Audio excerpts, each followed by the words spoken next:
everyone. Today, CQS has organized an awareness session with an initiative to guide every one of us that how can we all deal with cybersecurity and its threats. As every one of us is going through this tough time and needs to be work on online mode almost 24/7, because of which we can be exposed to various kinds of cyber threats. To protect us from such hazardous circumstances, are cyber experts fighting a war on a digital mode 24/7 to keep all of us safe from various digital threats posed by various countries who have their cyber armies and also individuals who demand heavy amount of their activities. On behalf of the entire CQS family, let us all thank you, our cyber security experts, for their effortless services. Now, I would like to invite our young cybersecurity expert, Mr. Arjun Seth, to lead the discussion further on how we can encounter the battle against cybercrime. Welcome, Arjun. So, handing over to you, please empower us on cybersecurity. All right. So, good afternoon, everyone. My name is Arjun Seth, and I'm currently in the third year of my BTech in Computer Science from University of Petroleum and Energy Studies, Dehradun. I have been actively learning about cybersecurity since past 3 years and have protected some web applications throughout the internet as well. I am currently interning as a web application penetration tester at EMS Solutions. Today, we will be looking at what is cybersecurity and why is it needed, and discuss some of the basic concepts in it. After that, we will look at the career prospects and different job profiles in this field. Lastly, I would be informing you all about some beginner and intermediary level certifications as well to kickstart your career in cybersecurity. Also, there will be a short Q&A session at the end to solve all your queries. All right, so let's begin.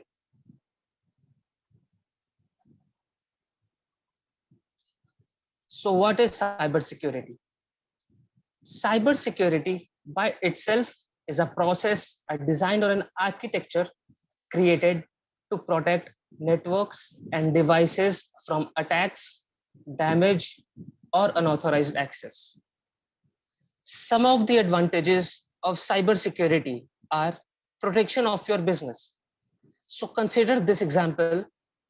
What if a company's server or their web application got compromised and the database leaks out, which would damage the company's reputation and day-to-day activities as well.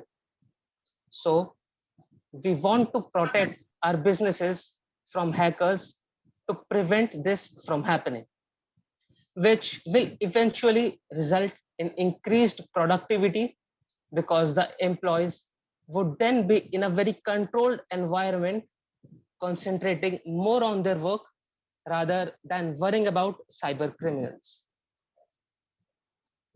It would also inspire confidence among the customers that their data is safe and secure, as the organization would certainly be following security compliances and regulations set in place by the government bodies.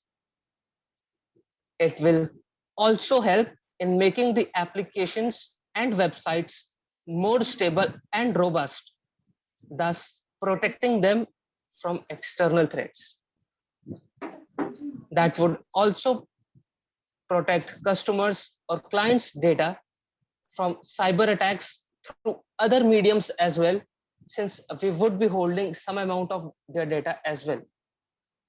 Next up, we will be talking about the CIA triad.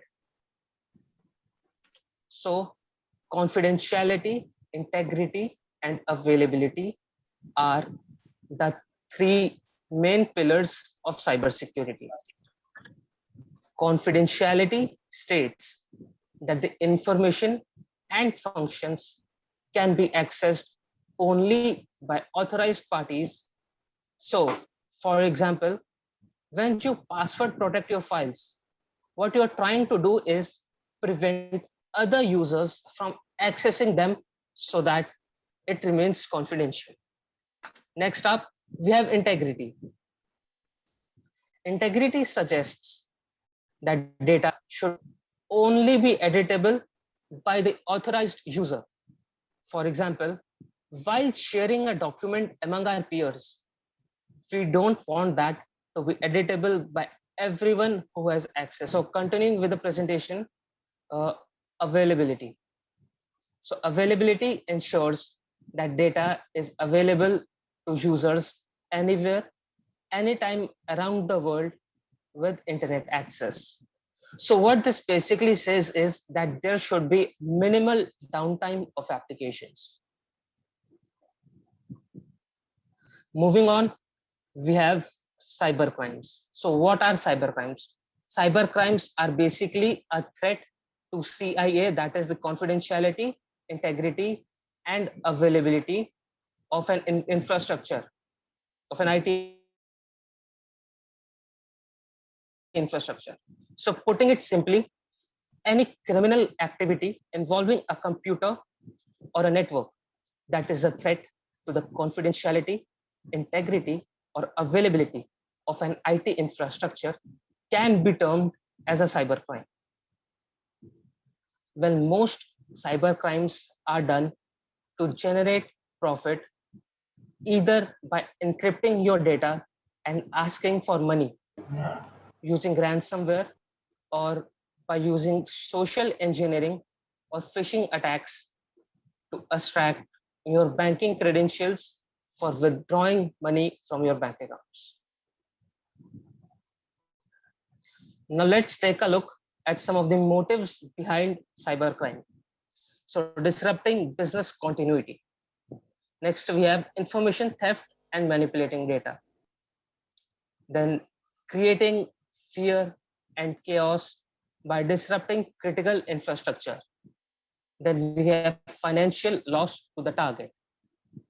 Next, achieving countries' military objectives, demanding ransom, damaging reputation of a target, and propagating religious and political beliefs.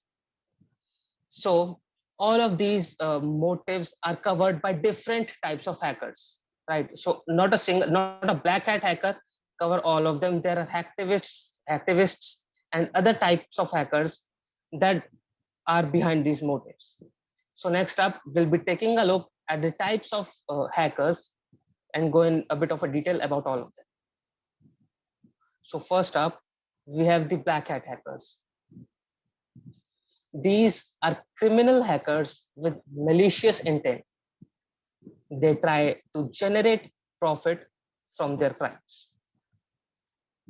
Next, there is the gray hat hackers. Well, as you can see, the difference between black and white, that is gray. So they work both offensively and defensively at the same time. So for example, someone working as a security analyst to enhance security at an organization might also be trying to harm some other organization in his free time. Next up, we have the white hat hackers. Well, as the name suggests, they use the same tools and techniques used by a black hat hacker and have similar knowledge as well. But they use their skill set with good intention to detect and remediate any flaws present in an organization. Next, we have the suicide hackers. These hackers don't worry about facing jail time and punishments, and they openly take charge and responsibility of their crimes. Well, they mask their malicious intents as socially driven. For example, the anonymous group, right? So next we have the script kiddies. Well, they are newbie, unskilled hackers who compromises a system by running scripts or softwares developed by real actual hackers, and they don't really understand the technical aspects of it. Then we have the cyber terrorists. They promote political and religious agendas online, either by defacing websites or contacting potential targets. Then we have the state-sponsored hackers. These are employed by the government and tasked with finding potentially vulnerable information by penetrating into other governments' systems to gain hold of top secret, high valuable information. Then we have the hacktivists. These hackers generally promote their political agenda either by defacing or disabling public and government websites.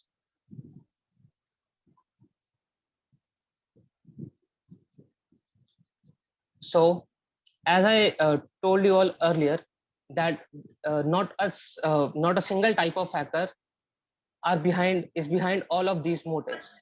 So, as you can see, like achieving countries' military objectives is specifically a task for country-sponsored hackers, whereas hacktivists, cyber terrorists, and suicide hackers, well, they generally propagate religious and political beliefs or or potentially cause financial loss to the target. So moving on with the techniques and most common attack vectors used by hackers.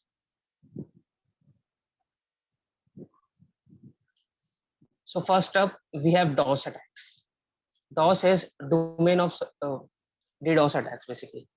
So in this attack, the hacker tries to consume the resources of victim's server by sending large amount of requests such that there are no resources left for legitimate users. So this attack affects the availability of a web server.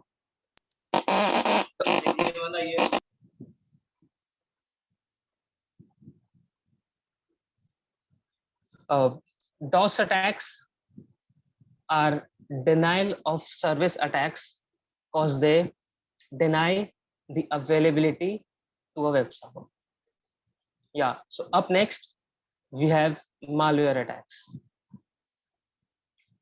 In this attack, a malware such as a virus or a worm can be deployed on a system through email attachments or as applications. For example, while downloading torrents, you can get malwares. So what they do is they infect the machine, rendering it useless. So this attack also affects availability. And there are several types of malwares as well. So they differ a little bit in their functionality, but their main motive is to disrupt the availability to your own machine. Next up, we have a man in the middle attack. So as the name suggests, what a man in the middle attack do is the attacker would place himself between your machine and the router and analyze the data packets being sent by you, and thus trying to analyze and access information contained in those packets. So this attack affects the confidentiality aspect of cybersecurity, because if your network is hijacked by a man in the middle attack, your data won't be confidential, as all the data packets sent from your end to the receiving server would be encaptured by the attacker as well, and he will be able to read them as well. So next up, phishing. Phishing is one of the most common attacks. In this type of attack, the hacker would send you a link to a seemingly legitimate website, which would be controlled by the hacker, and any information submitted by you would be directly reflected to the hacker as well, thus giving away your credentials.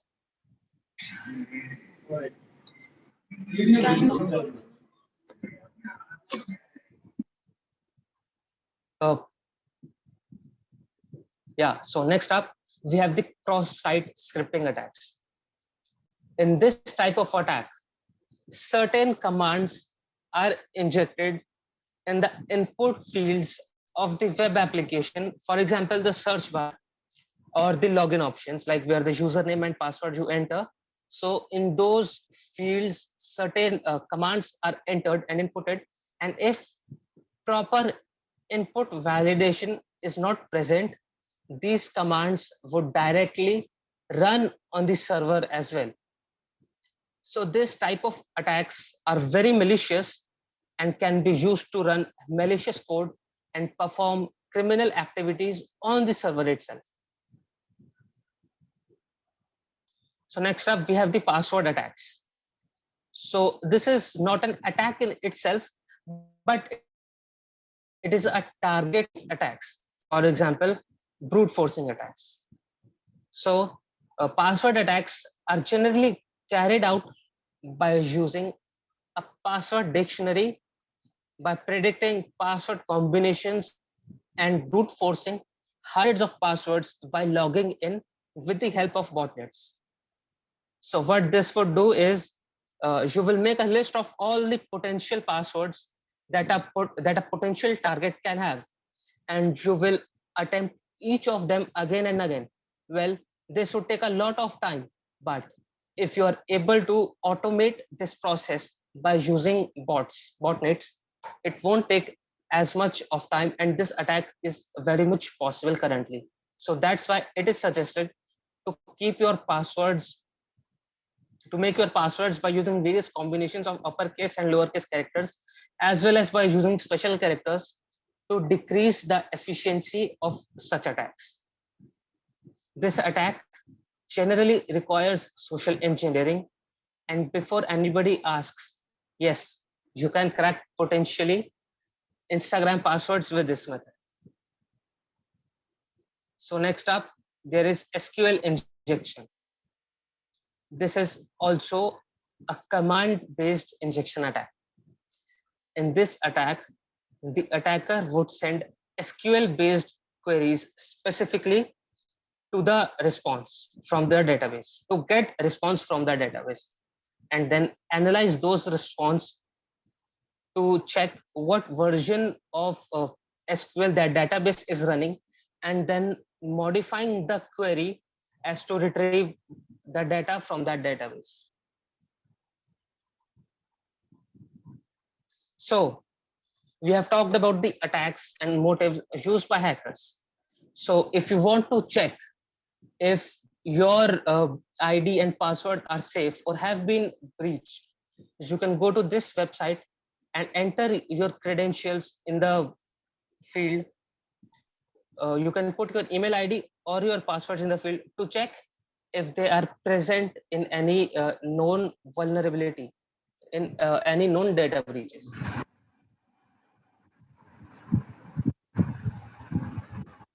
So next up, we have cybersecurity at play. So these are some of the most common things that are done nowadays to protect your web applications. First up, we have the two-factor authentication method. So when you log in, you receive an OTP such as a second confirmation to ensure that the person logging in also has access to their mobile phones. These double downs the security factors of high value web applications like bank applications, etc. But two-factor authentication in itself is not secure, because sometimes the OTP is also reflected in the request as well. So maybe an attacker using a man in the middle attack will be able to access your OTP as well. Then we have the password strength checker. These are put in place so that your passwords can't easily be brute forced. As said earlier, using a combination of uppercase, lowercase characters, numbers, and special characters often make password dictionaries useless. But keep in mind, uh, uh, even these complicated passwords are crackable, and the time frame and the duration of these brute force attacks is increased by as you increase the complexity of the combinations. So next up, we have security updates and patches. Security updates and patches are released almost every month as soon as new vulnerabilities or zero-day attacks are found out or exploited in an operating system. Then we have antivirus softwares.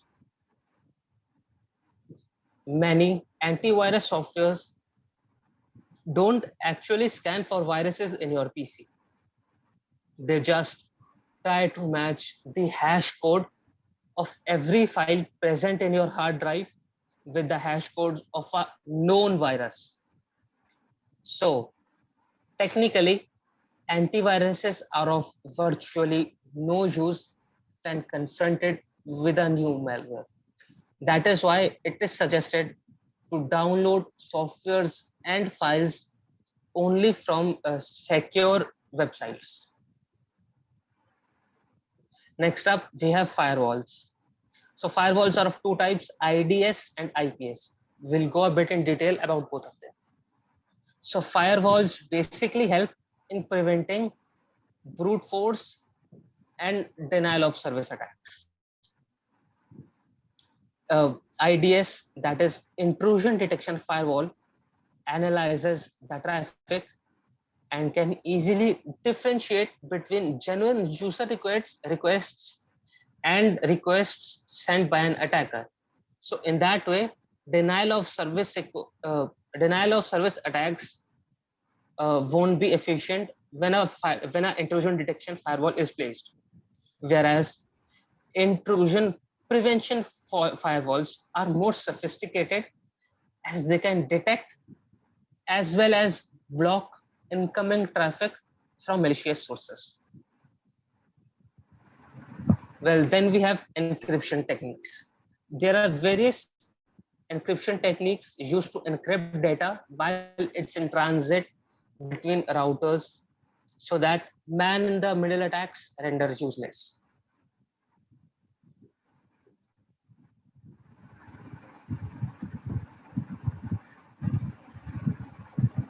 Yeah, so moving on with the presentation, these are some of the roles of a cybersecurity professional.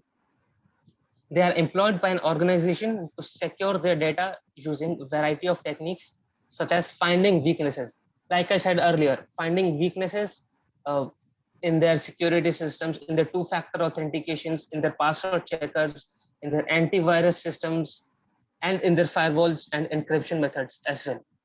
Then they are also responsible for monitoring systems as well, like auditing logs and analyzing network traffic to check for any malicious activities or such things if they are present in the network. And they're also employed to manage compliances such as ISO 27001, HIPAA, and PCI DSS. So next up, the technology is being handled on a day-to-day basis by a cyber specialist. Identity and access management. It's important to control access to information so that organizations can maintain the confidentiality, integrity, and availability of that information. Access controls prevent unauthorized users from retrieving, using, or altering information. So this is basically the primary task of a cybersecurity specialist. Then we have communications and network security.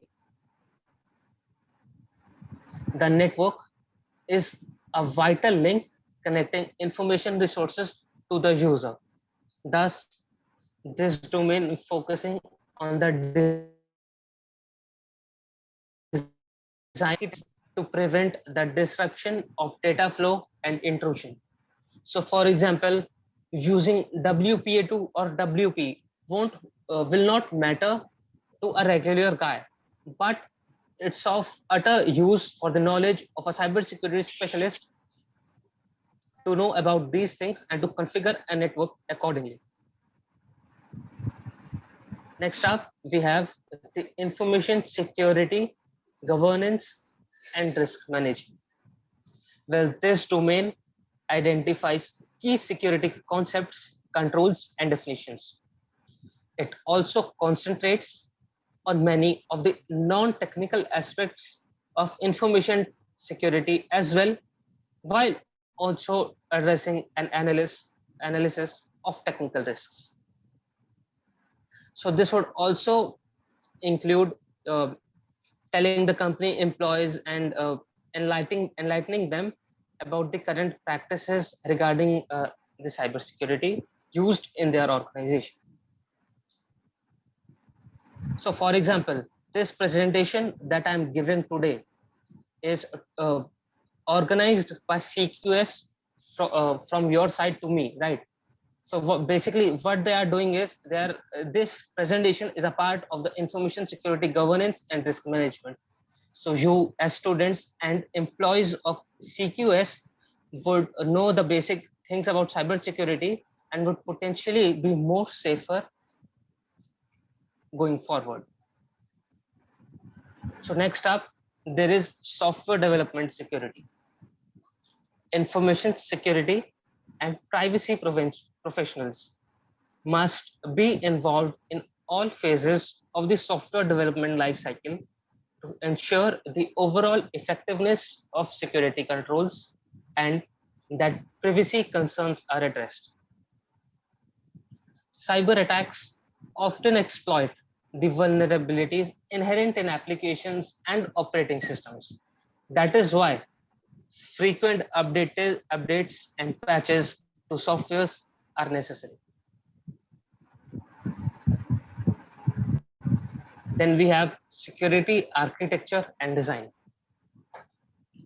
Security architecture is fundamental to enforcing security policies that can be applied at different layers for each type of system platform. A security professional sets standards for safeguards and controls for each platform. So there would be different controls for web applications, mobile applications, and server-side applications. Next up, there is the security operations. Well, it is the actual day-to-day process for implementing, maintaining, and monitoring safeguards and controls on a daily basis to prevent security incidents. They also include monitoring and auditing as well. Business continuity and disaster recovery planning. So plans must also be put in place to preserve and continue businesses in the wake of a disaster or disruption of service. This domain emphasizes two types of planning: business continuity planning and disaster recovery planning. So we'll go in a little bit of detail about both of them. So business continuity planning, it is the process of making the plans that will ensure that critical business functions can withstand a variety of emergencies, whereas Disaster recovery planning aids the organization in making critical decisions and guiding actions in the actual event of a disaster. So finally, we have physical security. Physical security includes controls such as locks, guards, surveillance monitors, intrusion detectors, and alarms. It also includes appropriate control of computer equipment via a maintenance and inventory system, storage, and a discarding process as well.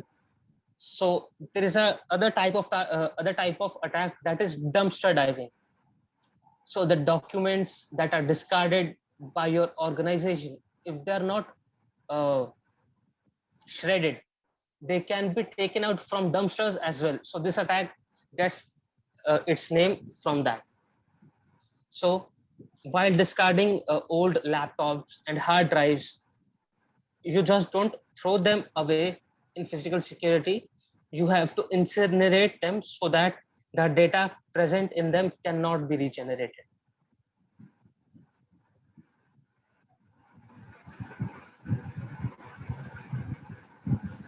So let's come to the next part, that is job profiles. So if you plan on becoming a security professional going ahead, these are some of the most common roles that you will be finding in the industry. So as a beginner, you will be tasked as an information security analyst, and you would be responsible for the protection of an organization's computer systems and networks, plans and execute programs and other measures for data encryption and firewalls. So basically, you will be looking at an organization's infrastructure and protecting their computer systems if from known vulnerabilities and those vulnerabilities that come after you have joined as well. Then we have another role, that is the security architect. It is not a beginner level security analyst role. It is slightly above an information security analyst. So the security architect would establish and maintain network security for their organization.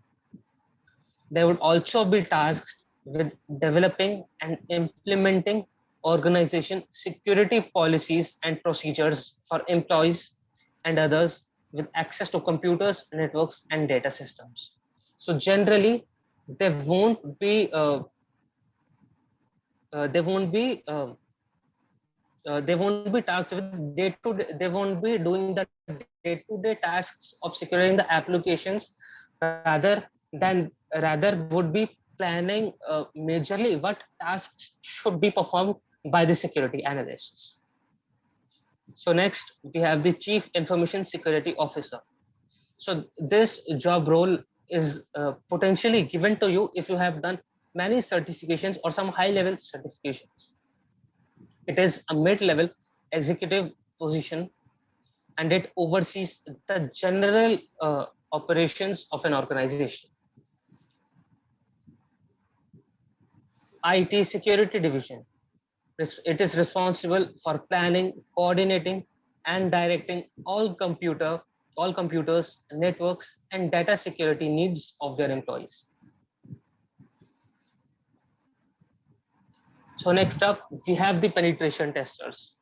And according to me, they have the best job. So penetration testers are hackers, but they are legal hackers. So they are ethical hackers. So they are tasked with penetrating into computers and network systems, discover operating system vulnerabilities, service and application problems as well, including improper configurations. Penetration testers are required to keep careful records of the targets and discovered vulnerabilities as well. So lastly, we have the forensics computer analyst.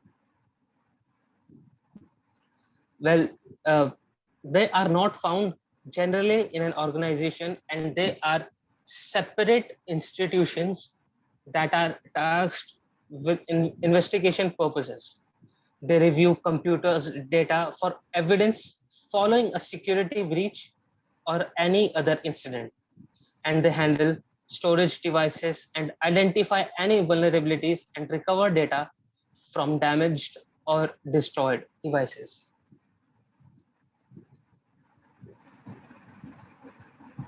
So for example, in an organization, a forensics analyst would not be present every day, but would be called in case of security auditing or a data breach.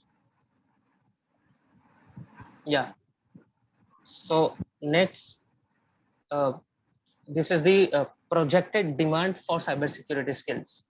So the demand for cybersecurity professionals is expected to rise by 200% in the next 4 years and up to $38.2 billion by 2030.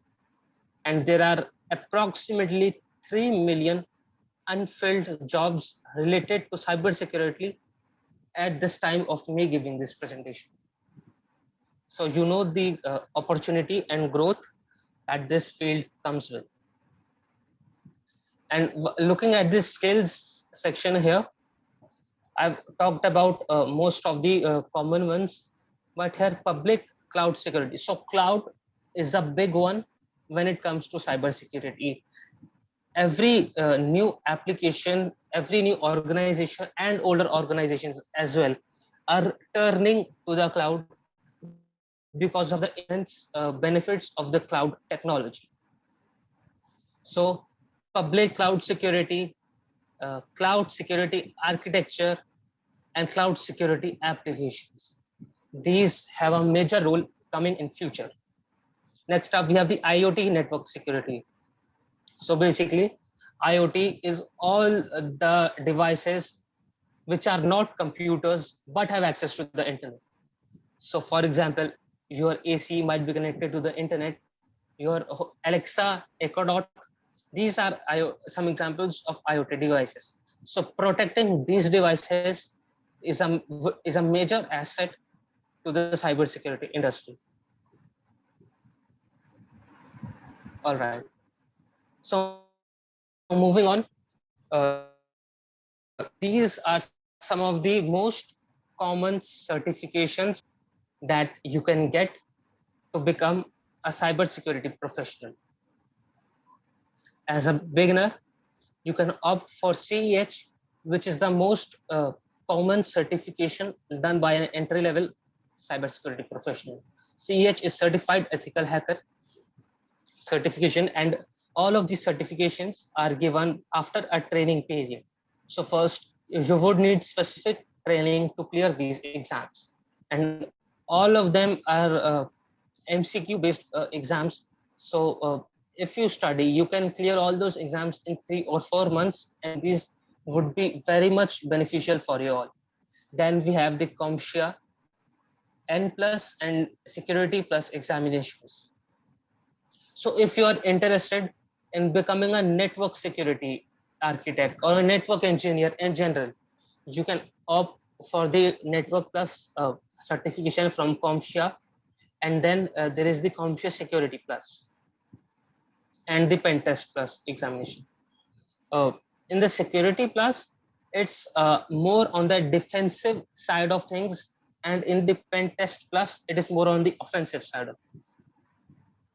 So CEH in itself covers both the offensive and defensive side, but within CompTIA, there are different certifications for security for defense and offense. That is Security Plus and Pen Test Plus respectively.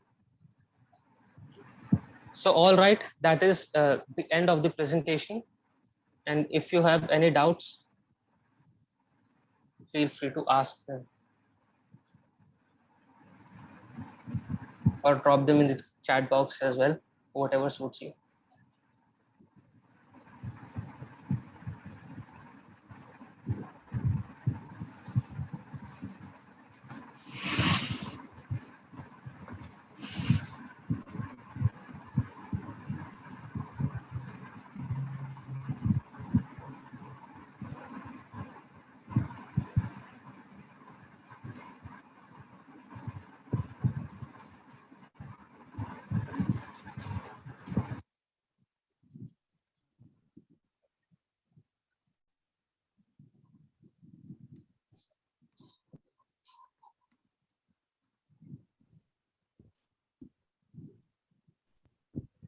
So I think you guys understand everything and don't have any doubts. I'll still wait for 5. Okay, so there is a doubt.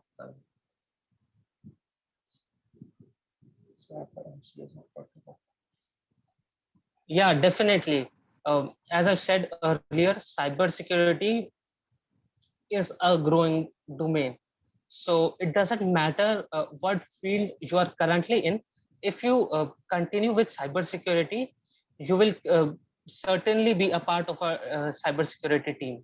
So, for example, if you are, suppose if you are a DevOps guy, there is DevSecOps as well. So, if you have studied development operations, there is development operations and security profile for you as well. So this was an example, but yeah, after doing MCA, you can definitely go for cybersecurity, and it would be a good career choice for you as well.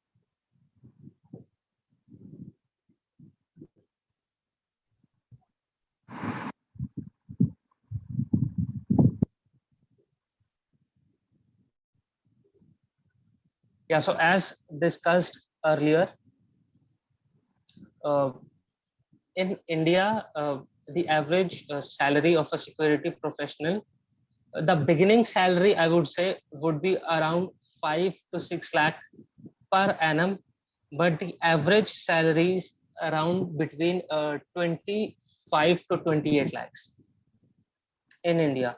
But definitely there is major scope outside the country as well.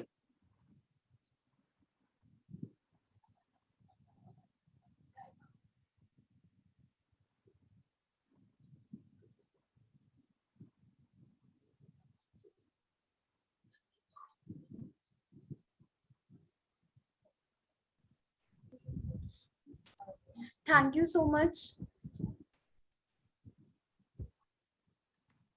Thank you, ma'am, for having me here.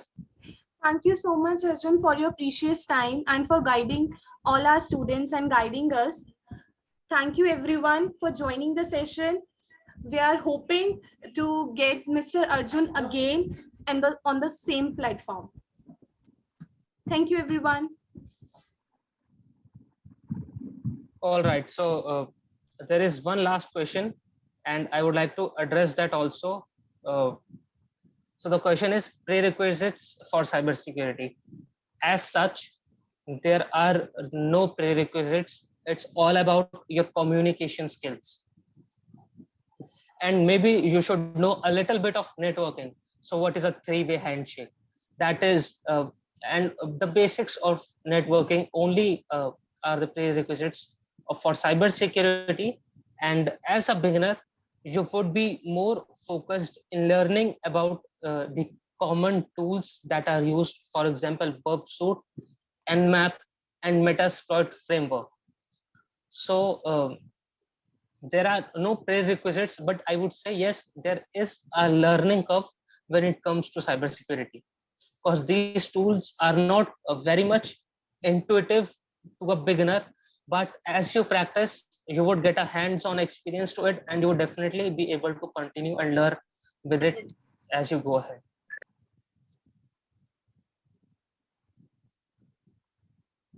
Yeah, okay. So thank you for having me here. And yeah, I'll be happy to take more such sessions going ahead. Sure, sir. Thank you so much. Thank you, ma'am.